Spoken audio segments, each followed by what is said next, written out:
So, a clinician can memorize every protocol and still freeze and overfunction or emotionally shut down the moment a client discloses some of these heavy hitter things, especially suicidal ideation. Mm-hmm. Why do you think training historically has focused on telling us what to do logistically, but almost completely ignoring what's happening inside of us as clinicians and how to calm our own nervous systems? Yeah, what a great question. I mean, obviously, the quick answer that comes to mind is that it's understandable. These are high risk situations.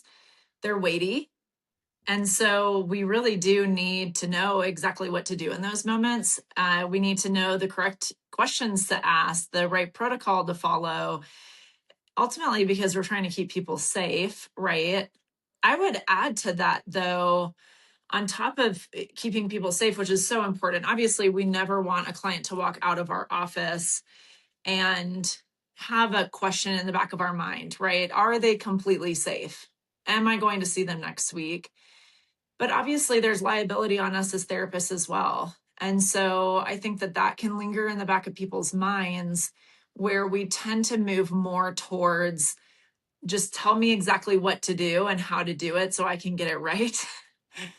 And I'm sure when you put it in that perspective, talking about, well, what's happening inside of you in that moment seems way less important than making sure that we're following all the right guidelines.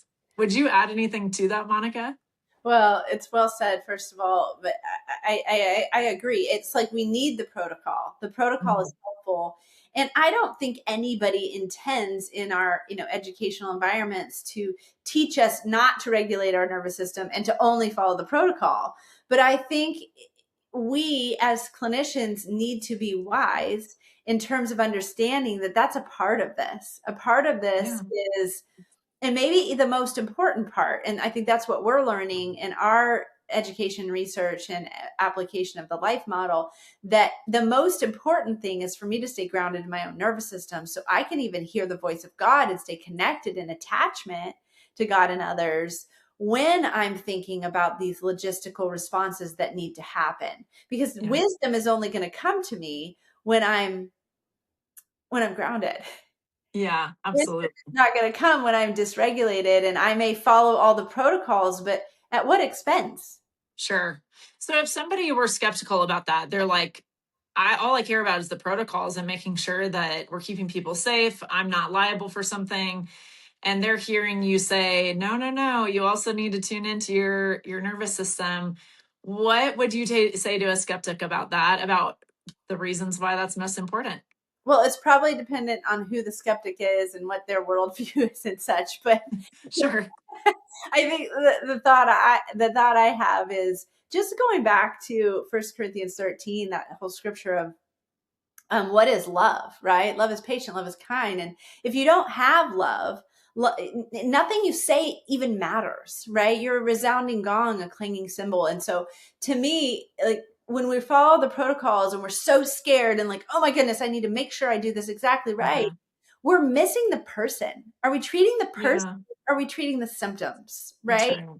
How can we, the whole point of being a psychotherapist is to join with, right? To Hmm. co-regulate with our clients, right? That idea is that my nervous system is actually directly influencing your nervous system. Yeah. And I could fake it, I could act like I like you, or I could act like I care, but not really.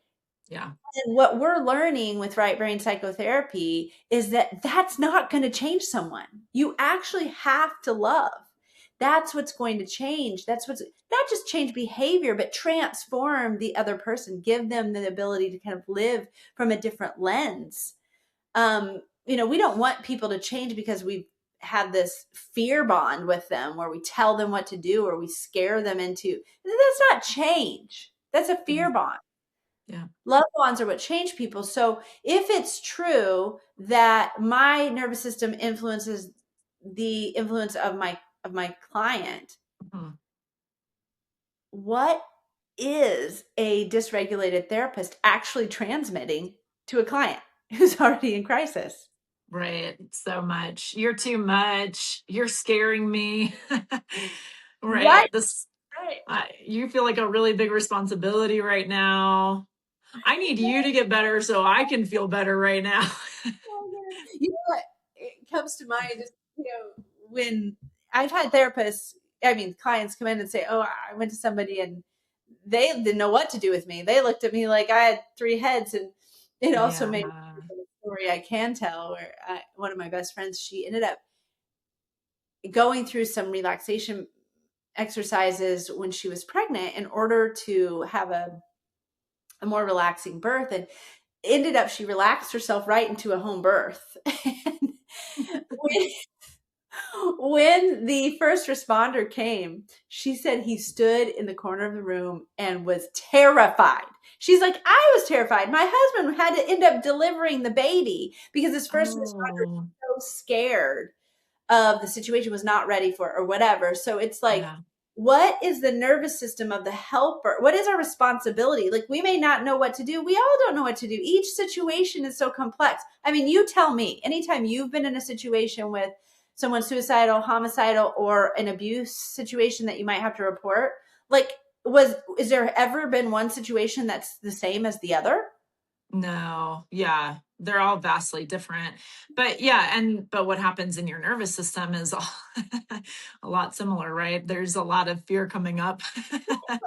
The point is, you're not going to be able to follow this protocol and say, oh, No, exactly. and then this, and then this, and then you know exactly what to do. That's exactly right. And Yeah, if you're not grounded in your nervous system, you're transmitting fear to the client. yeah, that's exactly right. And I think I've said this before, and I really just need to look up the quote and see, like, figure out who said this. But one therapist had said at one point, like, we loan out our nervous system to others. And so if what we're loaning out in that moment, when that person already probably feels like a burden, they're overwhelmed, they're scared. And then we're also going, me too. I'm overwhelmed. It it's not helping them in any way. And they're picking up on all of that and feeling that and sensing that, like, oh, you're not in control here. Right. This feels chaotic for both of us. And are you actually somebody who can help me? Right. Right. And I don't want, and I know neither of us intend to shame anyone, because all of these situations are scary. Like, it's Yeah. valid. It is Yep. valid to for your system to go into hyperarousal. But then, as new therapists who are experiencing these things, we need to be able to face whatever's happening inside of us Yeah. and like, we're going to be scared, but can we be grounded and scared? Yes, exactly. Or are we flying off into hyperarousal? Like, we That's can right. have affect tolerance for fear and still stay connected to Hmm. God and others in a relational way, as we calm our nervous system and remind it. And it's, our amygdalas are going to fire. These scary Yeah, situations happen. It's going to happen. It's just, are we going to get hijacked, or have we learned the skills and techniques? Have we practiced our regulation in order to exactly. regulated in increasingly difficult situations? That's right. Because then what happens is, if we can, before we're jumping to intervention and trying to put protocol in place or problem solve, if we're getting grounded in ourselves, I think what it's ultimately communicating is, one, I can stay with you in this. No matter how long that takes. I'm here with you. I can carry it with you. And it gives us, going back to what you said earlier, it gives us the ability to turn our whole brain on so that we can tap into wisdom and discernment in that moment, and not just follow a protocol, but figure out, what does this particular circumstance need in this moment, because we're thinking more clearly. So we're going to be a better therapist overall if we can just take a minute, tune into, of course we're scared. It's high stakes, right? This is heavy stuff that we work with. And what do I need to do to get grounded in the midst of this? Well, I do feel scared, so that I can tap into my own wisdom and discernment. I can tune into God's voice and get some help, right? Tap into all of my resources.